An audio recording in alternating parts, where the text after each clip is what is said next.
Beyrouth, ville de contraste. La formule est usée jusqu'à la corne, mais elle décrit parfaitement la capitale de la mode du Moyen-Orient.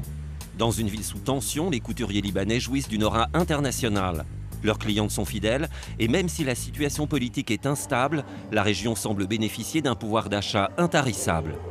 Ce soir, le couturier Basile Soda présente à ses clientes et à la presse sa nouvelle collection été. Il représente, je pense, la nouvelle génération. La simplicité, la classe, le chic. J'aime beaucoup Basile parce qu'il comprend très bien ce que désirent les femmes. Les femmes au Liban, je ne sais pas si vous savez, mais elles adorent s'habiller et se maquiller, s'arranger. L'envie de vivre des Libanais, même pendant la guerre, à n'importe quel moment, toujours, même s'il y a n'importe quoi, ils aiment sortir, ils aiment profiter de la vie. Alors, les couturiers aussi doivent suivre. Au Liban, où la spéculation est interdite, les banques sont plutôt saines. La haute société ne connaît pas la crise. Aujourd'hui, la femme libanaise peut s'offrir toutes les robes qu'elle souhaite. Bon, je ne parle pas de toutes les Libanaises, mais de 60% d'entre elles. Ce qu'elles veulent, elles l'achètent.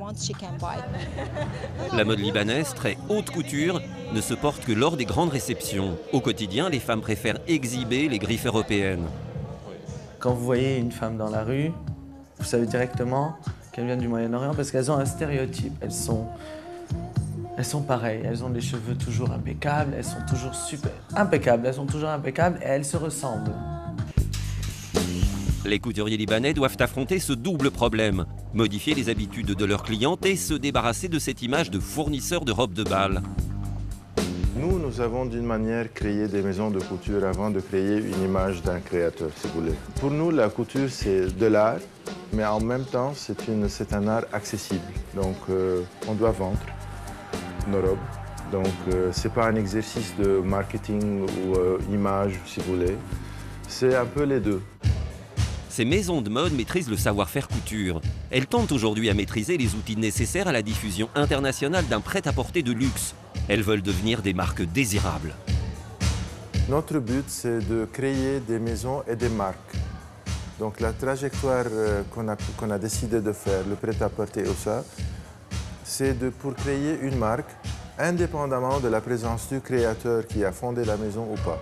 Il devra pour cela séduire une nouvelle génération de clientes. Elles sont très jeunes et ne veulent plus s'encombrer des codes haute couture.